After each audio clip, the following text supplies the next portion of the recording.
Hey, good morning. And well, it might not be morning when you're watching this, but it's morning where I'm recording it. So I want to welcome you to this video. And today yesterday we talked about the idea stage in a little bit of detail. We talked about the design thinking model that goes along with that and what the purpose and outcome and goal for the idea stage was. Idea confirmation, right? That we've got an idea that's valid, that we think is actually going to be useful to the customer and that they'll pay for. So that's cool. Now we are on to the next stage. We are in the startup stage. So in the startup stage, we take that idea and we kind of run it through the ringer. And the outcome or the goal here is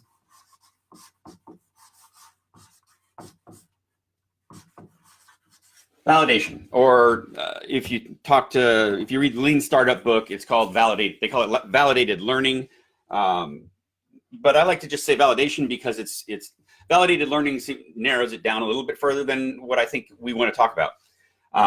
So we want to validate the idea that we came up with to see in the startup stage to see if it's something that is worth growing, and if it is, then we'll move from startup to growth. So where do we start with this? Well, we had this idea, and we take that idea and we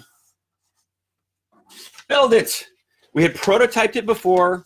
Now we're going to build, but okay, this is another stage of prototyping. It's just another type of prototype. It's a more robust prototype. It's what we call an MVP. I did a whole nother video on how people screw up the idea of an MVP and get it wrong. MVP is the minimally viable product. That means it is the minimum that you can build that will allow you to measure whether it is being accepted by the customer and will allow you to learn what they think of it and what the problems are, what the areas are that need improvement. And then you go back to building here. So it's the build, measure, learn cycle with a minimally viable product. So some great examples of this. My favorite example is Zappos, just because it's so funny.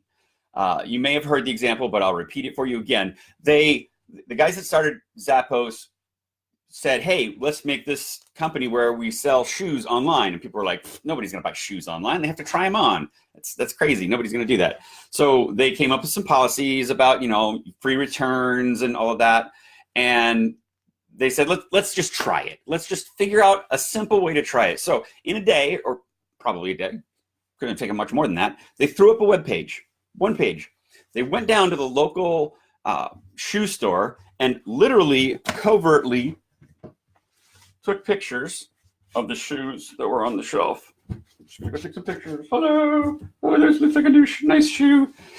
And they took those pictures and put them on their website and drove traffic to it, right? So you're driving traffic, seeing if people are gonna buy.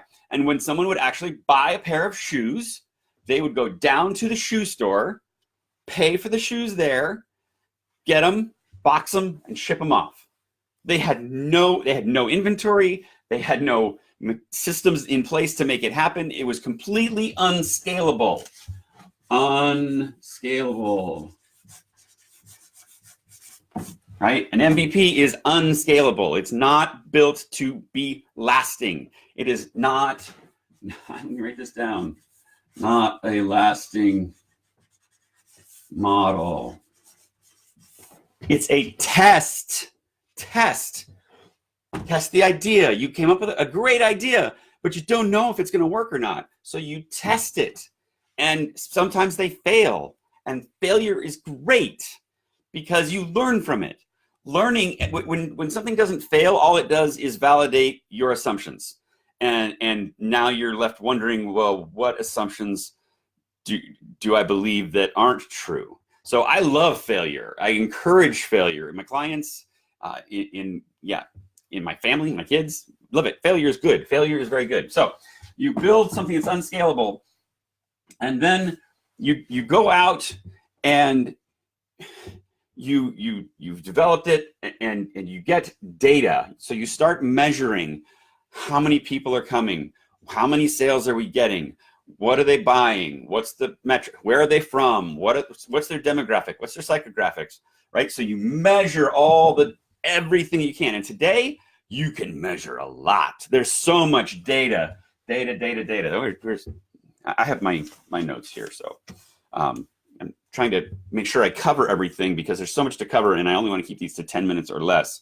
So build, measure, so you collect all the data you can, and you can collect a ton of data today. So much data that it's almost scary. You know, what type of browser is it that they're using? Where are they from? How many people are in their family? I mean, you can get lots of data. And then from that, you learn. You learn what it is that worked. You examine the data and try and pull learning out of it. What worked? What didn't work? Who was served? Who wasn't served? What did they like? What did they not like? Okay, this whole area they didn't even look at. So what do we do? So then you go more in this ideate,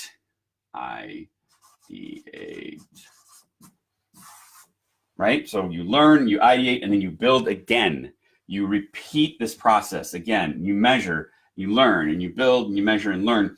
And the point of all this is to come out with validated learning, right? You want to validate that the idea you had works. Once you have that, once you understand that the thing works or not, then you can move, right? When you learn that it has worked, then you can move to the growth stage, because you've validated that the thing works and it's worth our while to actually put in the effort, the money, the time that it's going to take to actually build something and grow it. Important things to think about here. You're not just validating the idea, though. You're also testing the most risky parts of it. So when you think about these business models, right? When you think about like Zappos, the business model there was people don't buy shoes online because they have to try them on. So this is a different kind of approach to shoes. So they have, I'm not sure if they still do, but they used to have policies where you could order as many sizes, right? Multiple sizes to make sure that you were going to get the right size, and you could return the ones that didn't fit for free. That's their business model, but they had to test that business model out. So you're testing the idea, validation of, let me keep this in black, of the idea and the risk. Because if you can validate the idea and the risks, then when you move into the growth stage, you will have the confidence that it's actually going to work. You're still going to run into problems. You're still going to run into issues. You're still going to be iterating and learning as you go. But I was reading some statistics recently about entrepreneurial successes, and one source said that 75% of small businesses fail. And my question is, what the heck do they mean by that? And I would say you can't start tracking failure until at least here, possibly even here, right? Because the whole point of these two stages is to fail fast and learn fast, and fail fast and learn fast. What is failure in this idea or startup stage? It's learning. The point is to learn and then put it back in and, ideate more and build more so that you can measure and learn and ideate, build, measure, learn, keep going on that process. You all know the story of Thomas Edison, right? And how somebody said, geez, this is your 1,000th time trying to make a light bulb. What a failure. He says, I didn't fail at all. I've just found 1,000 ways that don't make a light bulb. You may find 1,000 ways that don't serve your customer, and that's fine.